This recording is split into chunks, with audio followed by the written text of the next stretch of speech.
Voilà, il y a deux dames qui sont très actives au niveau associatif. Voilà, pour expliquer un peu tout ce qui se passe. Merci. Alors moi, j'étais à Goma il y a 10 jours. J'étais sur place. J'avais juste parlé de mon ressenti. Donc j'ai fait 3 semaines à Goma. Je suis rentrée là il y a 10 jours.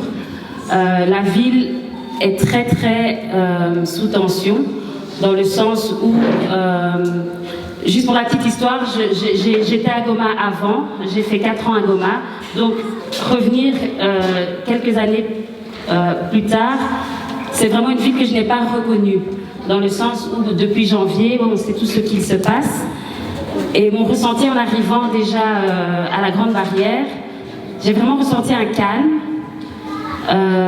Les gens sont très timides, les gens en fait sont traumatisés. Tout Gomatracien qu'on rencontre, que ce soit hommes, femmes, enfants, jeunes, les gens sont réellement traumatisés, très apeurés, dans l'incertitude de savoir quand est-ce que tout ça va s'arrêter. J'ai eu beaucoup de témoignages, que, voilà, je n'ai pas le temps ici de tous les énumérer, mais ce qu'on ressent vraiment dans les gens, c'est beaucoup de peur, de trauma, mais il y a encore cette portion de personnes qui a cet espoir que malgré tout ce qui se passe, tout ce qui s'est passé, les choses vont revenir à la normale et les gens se battent. Les Congolais sont très résilients, du moins les Gomatraciens sont très résilients. Donc ça, j'ai beaucoup aussi observé la résilience du Gomatracien qui, malgré ce qu'il se passe, certains continuent leurs activités de manière timide, oui, mais voilà, il y a des activités qui reprennent. Notre organisation sur place travaille, continue à œuvrer, font leurs déplacements à Béni, continuent leur programme. Donc, malgré la situation, on veut aussi prôner un message en disant qu'il y a de l'espoir en fait, et que c'est une phase, oui, qui dure maintenant depuis trop longtemps, mais je pense que à travers cette résilience que le Gomatracien a et cette force de continuer malgré la crise, je pense que ça va beaucoup aider, ça va amener la population à un nouveau départ. Il y a 20 ans, mon mari et moi terminions les études aux États-Unis et nous avons reçu un email.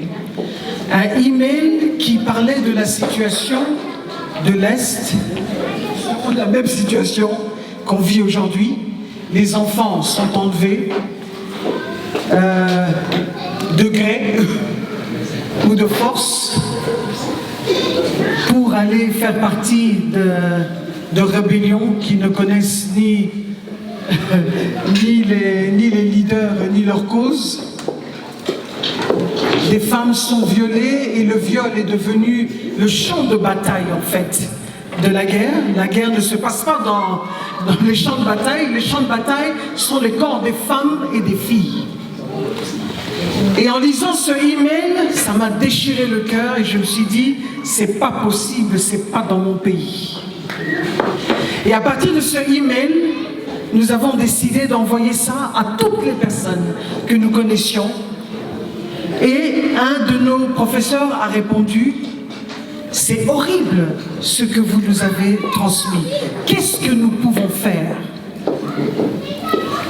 Et cette question a été pour nous comme si Dieu nous disait, maintenant que tu sais, qu'est-ce que toi tu vas faire? Et nous avons décidé à partir de ce moment-là, on a répondu, on va prier, on ne connaît personne, on ne connaît même pas, on n'a jamais été dans cette région-là de l'Est, qu'est-ce qu'on peut aller faire? On a commencé à prier parce que nous sommes chrétiens, nous sommes une organisation chrétienne. Et nous voilà, quelques mois plus tard, avec tous nos bagages, nous avons atterri à Goma, ne connaissant personne. Et nous y sommes depuis 20 ans.